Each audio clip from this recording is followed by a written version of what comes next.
Guys আজকে হচ্ছে আমি 2 ডেকচি তেঁতুল সিদ্ধ করতেছি। ওরে বাবা অন্ধকার হয়ে আছে।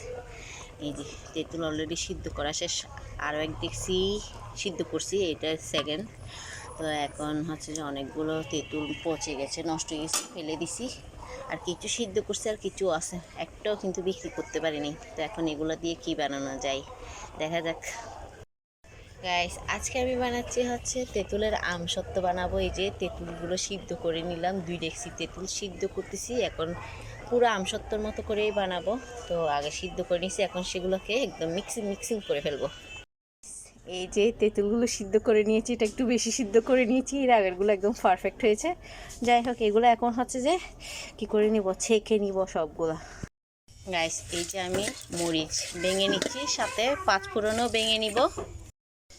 ওরেলা গাইস দেখেন, আমি কিন্তু তেঁতুল এই যে একদম আমসত্ত্বের মতো, আমের মতো এভাবে করে ছেঁকে ফেলবো। আর এই যে সবগুলো কিন্তু চাকা অলরেডি কমপ্লিট, এই যে করতেছে এখানে।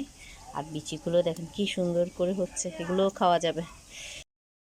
গাইস দেখেন, কালকে নিয়েছিলাম এগুলো আর আজকে নিয়েছি এগুলো, কালারটা ভিন্ন হয়েছে। এই যে মানে এগুলো একটু ঠিক ছিল আর এগুলো একটু বেশি সিদ্ধ হয়ে গেছে, সেজন্য। তো এখন সবগুলো মিক্স করে ফেলবো। গাইস সবগুলো একটা ডেকচিতে নিয়ে নিয়েছি, এখন একে একে আমি সব দিব। প্রথমে হচ্ছে লবণ দিব, মানে বেশি করে দিব যেহেতু তেঁতুল একটু, তো সেজন্য একটু বেশি করে তেঁতুল। অবশ্যই চিনি তো বেশি করে দিব, মাছ দিই অনেক দিলাম। আর হালকা একটু মরিচের গুঁড়ো দিব, কারণ কালারটা আসে মতো আর কি।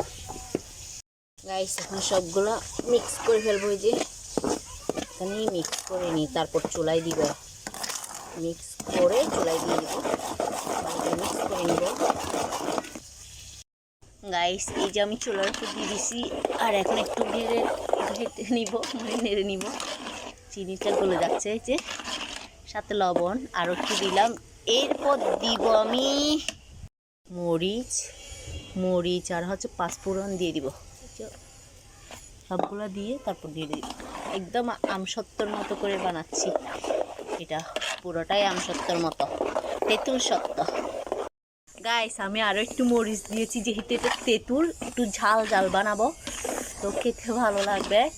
চিনিও অ্যাড করেছি, লবণও অ্যাড করেছি, আরও বেশি বেশি করে অ্যাড করেছি যেহেতু তেঁতুল জিনিস তাই।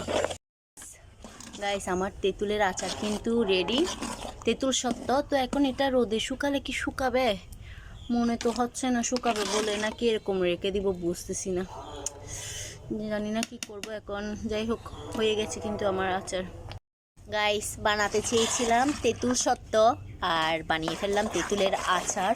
পুরো রেসিপি কিন্তু আমসত্ত্বের মতো ছিল, তো এখন কিন্তু শুকানো যাবে না মনে হয়, তো এভাবেই রেখে দিব, এভাবেও খাওয়া যাবে। একদম টক মিষ্টি জাল করে বানিয়েছি। আর প্রথমবার আমি কিন্তু তেঁতুলের আচার বানিয়েছি, একদম প্রথমবার, তাও একদম বিচি ছাড়া। গাইস ফাইনালি কিন্তু আমার আচার কমপ্লিট। এই যে 3 বয়ম হয়েছে, ছোট একটা, মাঝের একটা আর একটা কাঁচের বয়মে নিয়েছি। তো আর যেহেতু কাঁচা বয়ম সেজন্য এভাবে লাগছে।